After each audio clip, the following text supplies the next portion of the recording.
In the fourth episode, Heart of Blue, we meet a third villain group, led by a woman named Miratrix. She tricks Dax into thinking she needed to be saved from a monster, and they start dating, distracting him for a bit until she's able to steal some ancient scrolls from the group. Well, to be accurate, Dax catches her taking the third scroll where she admits she's evil and was just manipulating him. And Dax just lets her walk out while leaving his mouth hanging open. He could have made any kind of effort to stop her, but he doesn't. That seriously just happened.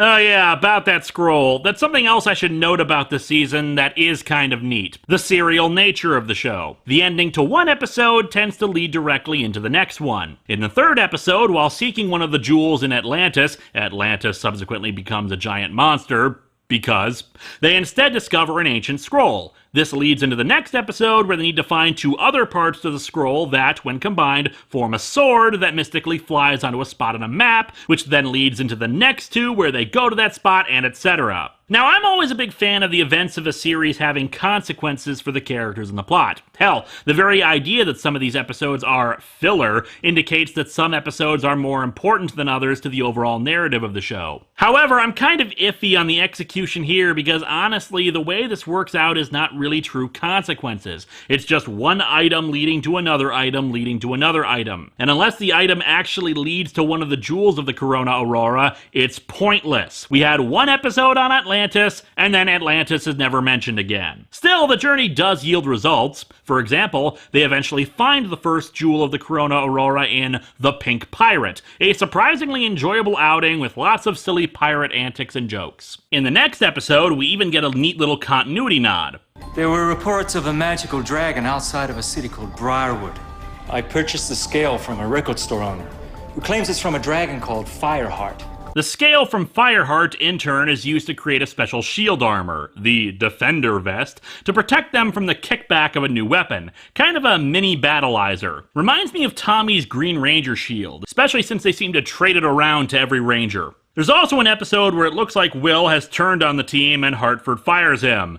Oh no, he turned out to be a jackass. Well, it's a trick, of course, but it's well performed and convincing, except for one point. Will may have broken a rule or two, or three, but he's not going to turn against us. Aside from being a loner in one episode, when did he ever do that? In some ways, Overdrive can be seen as a precursor to the Neo-Saban era. Character development is often informed attributes as opposed to actually letting character traits show themselves. It's a show, don't tell kind of thing. If we had seen Will display those kind of qualities in more than just one episode, it'd be easier to buy him betraying the others. That would be more serialized storytelling than just having the end of an episode contribute to the overall plot of the next. Still, in this same episode, it reveals Miratrix's goal to the other Rangers, though the audience had been clued in earlier episodes. She was trying to free a warrior named Camdor from a jewel she wore. She later explains that Camdor had saved her life on another planet, but the people she had been fighting contained him in the crystal, so she spent the last 2 years looking for a way to get him out. And with Will's help, she succeeds. Good one. I can't believe he's with her. You don't just hook up with a friend's ex. Dax, shut up. Anyway, Miratrix's overall goal seems to just be to acquire wealth, particularly in the form of gems and precious stones. The overall story of the season does continue with the two-parter face-to-face. Moltor brings in a monster called Tyzon to retrieve a parchment that could lead to the next stone. But clearly there's something more about Tyzon, especially after he shows concern for civilians in an attack on the city. Mac chases him, trying to figure out his deal. And when confronted with his own reflection... No.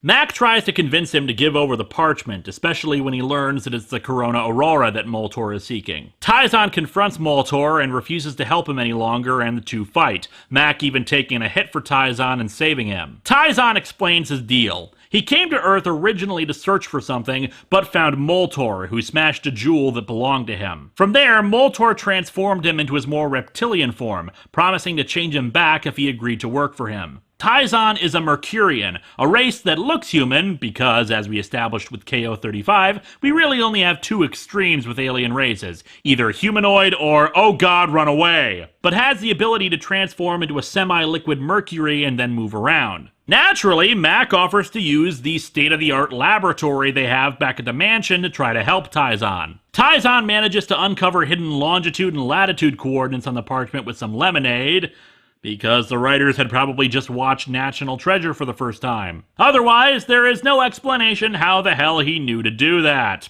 Also, I'm pretty sure this parchment is supposed to be thousands of years old. Longitude, as we understand it, only came to prominence in the last few hundred years. I suppose this could just be the Power Rangers version of history, but I prefer it to just be another example of Power Rangers strangling the neck of science instead. I should also harp on the numbers and not looking like the ancient Arab versions of those numbers too. So I will. That's not how those numbers should look. I'm starting to think this parchment is as authentic as the treasure map on the back of a Denny's placemat. Anyway, they get a new Zord, the Sonic Streaker, which is like the 5th or so in a row. You see why I'm not being all that careful tracking the Zords anymore? Which they use as part of a new combination of 10 Zords to create the Drive Max Ultra Zord, and they retrieve the jewel. And thus they have 2 jewels of the Corona Aurora, and the Sentinel Knight decides to reappear after being absent for like 11 episodes. The combined power of 2 jewels of the Corona can cause a catastrophe or a miracle. And so the jewels transform Tyzon to his more humanoid form, and he heads out, leading us to the next two-parter, Man of Mercury. An archaeological expedition is attacked by 2 monsters seeking one of the jewels. The 2 are identified by Miratrix as Fear Cats, yet another villain faction, this one hoping to unleash an army hidden inside of a mirror.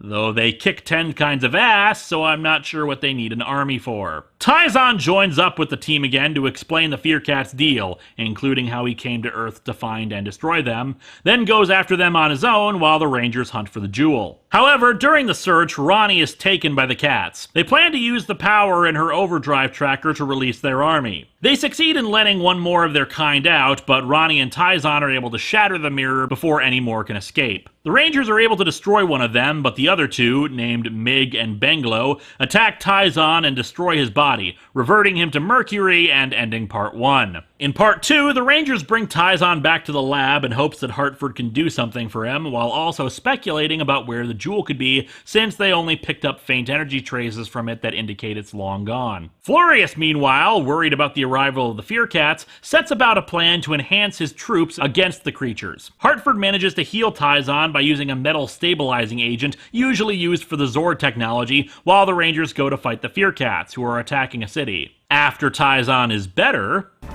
We could use a guy like you. I made this, just in case you returned. You've got a great team to support you.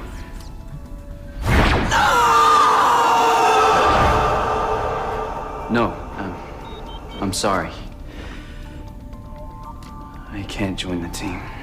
However, Tyzon can't stand to see the Rangers being hurt, so he goes off to help them, though leaves the Morpher behind. With his help, they defeat the Fear Cats, but their bodies are taken by Florius, who inserts devices in them to enhance their power and try to enslave them. They go along with it for the moment, and we cut back to Tyzon, who explains why he can't join the team. Many years ago, I was part of an elite team. We were intergalactic emergency responders, best in the galaxy. But then, one day, something terrible happened. We were called to a cave-in. Innocent people were caught in rubble. I sent my team into the cave on a search and rescue mission. I stayed outside and searched for other injured people. They came out carrying the cavers with them. One was very upset. Save us from the Fear Cats! They're blasting the cave from the inside! Now, I'd heard of these evil Fear Cats, and they're vicious. They were looking for an energy source to release their army. That's why they were blasting the cave from the inside. But my job was to rescue everybody, not just the innocent, So, I sent my team back in, assuming that the Fear Cats were trapped inside. Go! Now! That's when I saw them. The fear cats weren't in the cave anymore. They'd escaped somehow.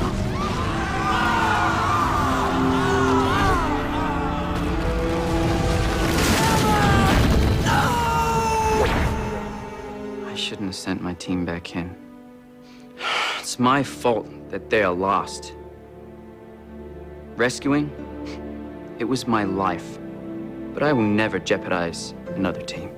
That's actually a pretty good backstory. Admittedly, as a search and rescue officer, he should know full well the risks involved in helping other people, but at the same time, he's probably got survivor's guilt on top of just the general blaming himself for his decision leading to them getting killed. Add on the body issues he had with the earlier transformation by Moltor, and Tyzon is a walking mercury puddle of issues. Ronnie tries to convince him to stay. What we do out there is dangerous. But the world needs us.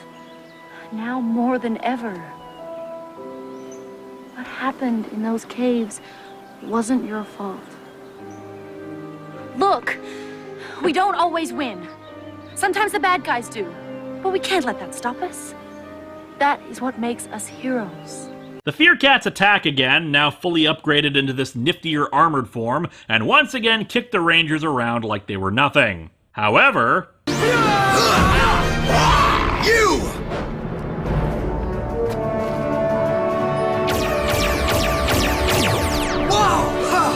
Oh, Tyzon! I won't allow you or anyone else to terrorize this planet. Way to ruin the moment by conveying absolutely no emotion, Tyzon. Overdrive, accelerate!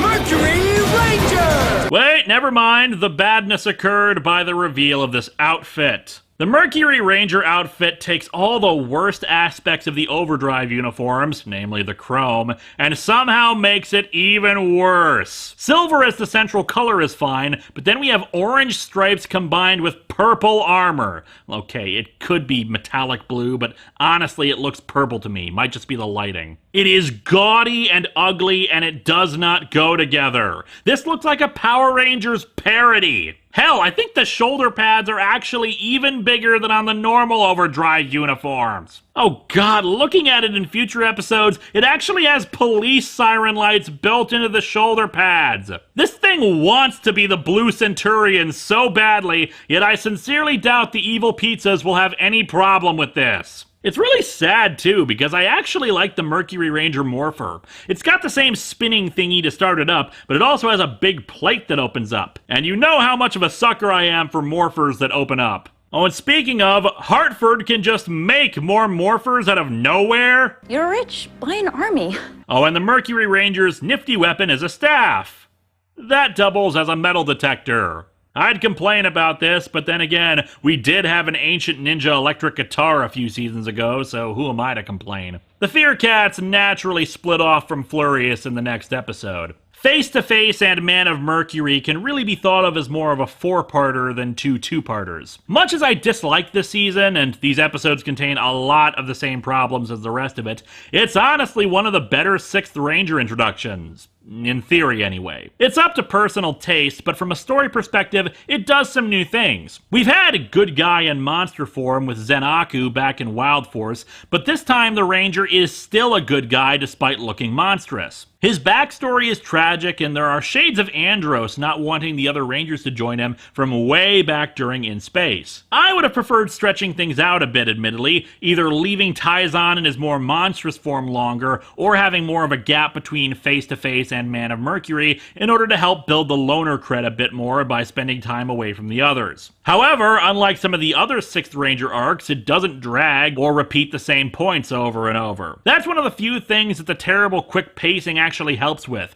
though the rest of it is still far too fast. Nothing is given a chance to settle in, and we rarely get shots that don't change every 2 to 3 seconds. It's like this was edited with a music video in mind. In the next episode, we get a look at Tyzon's ride, the Flashpoint Megazord, which is made up of 2 rescue runners and a large central firefighting thingy. I will say this, unintentional as it probably is, it wouldn't surprise me, based on the police motif of the Rescue Runners, if Hartford was a major funder and researcher for SPD. Hell, maybe he finally took Rose's words to heart and built himself an army. The next string of episodes are pretty bad, though. The plots are ridiculous, the characters act like morons, I'll get to more specifics soon, and the pacing is worse than ever. However, something very interesting is said in Out of Luck, a very stupid comic relief episode about Mac being cursed with bad luck by an artifact. If it's true the compass can bestow bad luck, how is it that I don't know, Spencer.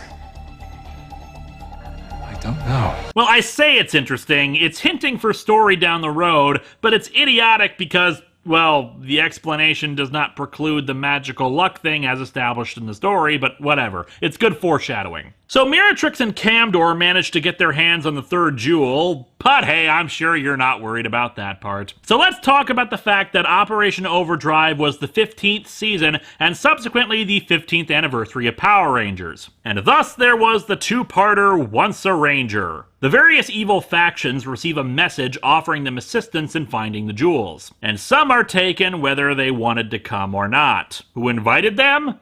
This dude. I am Thrax. Thrax, believe it or not, is the son of Rita and Zed. I believe it's time to think about a new addition to our family. Addition? What kind of addition? Why, a baby. What? You know, our own little bundle of evil. One that will have your incredible looks and my brains. Excuse me, a moment.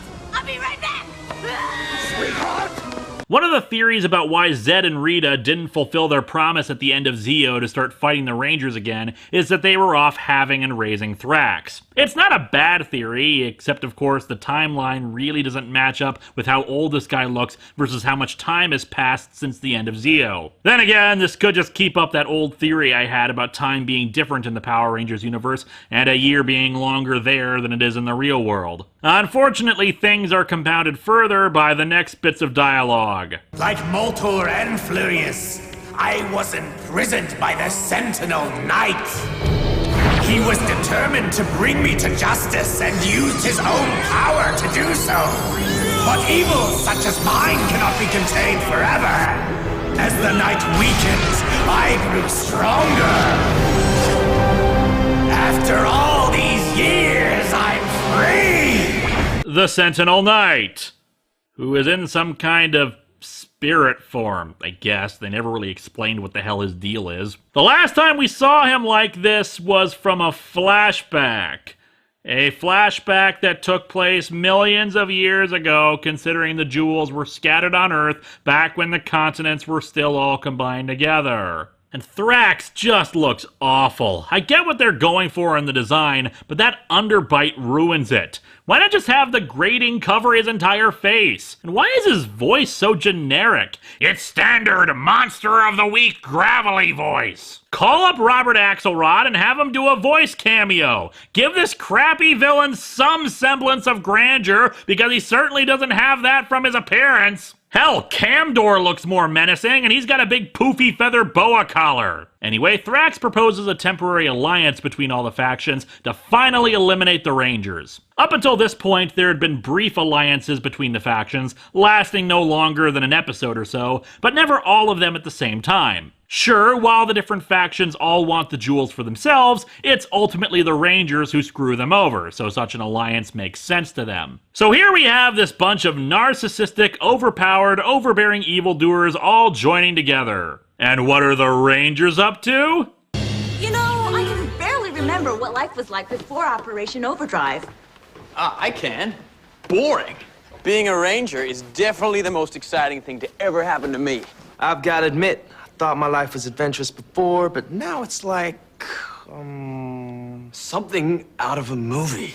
Exactly. Yeah. Shut up, Dax. Yeah, Tyzon has to remind them that the best part about being a ranger is saving the world, but then again, his entire life before coming here was built around altruism and rescuing people. The other rangers, though? Yeah, in the past 20 episodes, they haven't exactly made a good impression. We can't let him get away. We have to go after the crowd. No, there are people to be saved first. But the crowd. Dax letting Miratrix go with a scroll. Now it's a fake scroll, but the audience doesn't know that, and then he's having a pity party for himself by playing pool while the other Rangers are fighting, even though he didn't let her get away with the real scroll. Mac almost fails to save a guy, then fails to start a Zord and instantly wants to give up being a Ranger. Dax decides to choose being an actor over his Ranger duties. Now ultimately he chooses his Ranger duties, but he waits until 5 seconds before he'd be done with his acting job, meaning he ended up wasting the time of the film crew by running off without explanation. Mac is missing, and in the presence of a monster they don't know or trust. Dax's reaction? Hey, if Mac doesn't come back, can I have the Sonic Streaker? How come you get dibs on it? Taizan decides to imitate Will, completely out of nowhere and not set up anywhere, to the point where he's wearing a wig to imitate his hairstyle and deliberately taking on large enemy groups single-handedly just because he thinks that's what Will would do. And then, when Will tells him not to imitate him, his solution is to charge headfirst into a battle instead of waiting for backup. And then he leaves Will to deal with a huge squad of foot soldiers on his own. Oh, and then Will failed the call for backup, instead just waiting until Moltor had gotten his hands on Thor's hammer. Seriously. They all fall for the, hey, look over there trick! Will wants to resign after Miratrix and Camdor get one of the jewels from him in battle. Hartford apparently wants to fire him too, despite him not giving that kind of crap to Mac when he wanted to resign. Plus, Spencer rightfully points out to Hartford that he lost the crown itself once too. But hey, these are isolated incidents. It's not like the Rangers will be douchebags in this anniversary episode, will they? And anyway, Thrax calls out the Rangers, who of course arrive to fight, and get their asses kicked. And to be fair, they had established the individual faction leaders as powerful in their own rights, which I'll get into in more detail when I discuss the villains of the season. That being said, the individual Rangers all get the same damn Kalash explosion effect behind them for their defeat, one that we've seen in every single episode before this one, so it's not exactly impressive seeing the Rangers defeated like this. Anyway, utilizing the energies of all the evil factions, Thrax is able to cut off the Rangers' link to the morphing grid, represented in this episode as some CGI tunnel thing, and critically damage their morphers. Before the group can kill the Rangers, the Sentinel Knight appears and teleports them away. I should note, by the way, that this is only the third time the Sentinel Knight has appeared in the entire season, and this is the 20th episode. You could argue he's very weak, so he couldn't have more of a presence in the show before now. I say it's just bad writing, especially after the Deus Ex Machina of him using the 2 jewels to restore Taizan. Hartford basically says the tear in the morphing grid prevents them from accessing their powers, and reports start coming in from all over the world of Thrax's alliance searching for the remaining jewels. On top of that, it's only a matter of time before they come to the mansion for the 2 jewels they have, so things are bleak. Hartford points out they do have a chance to fight though, since they still have the civilian powers he grafted onto them. And thus they head out to fight Camdor and Mig at Stonehenge. And props to, the props, it's not a bad looking recreation of Stonehenge. And thus they engage, and get beaten. Hard. Although again, to be fair, one of them was a Fear Cat who we've seen in previous episodes easily kick the asses of the Rangers while they were morphed. But yeah, things look pretty bad. Until... Meg!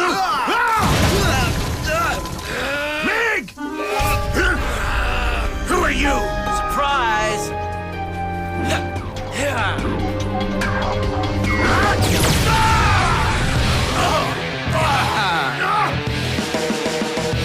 Hello.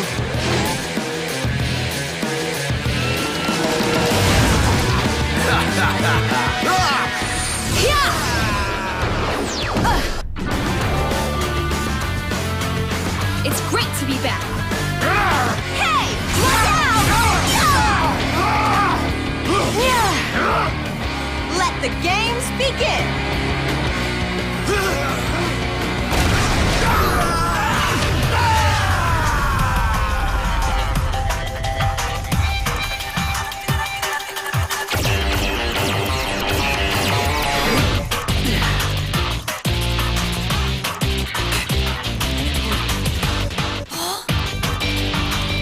Looks like you guys could use a little help.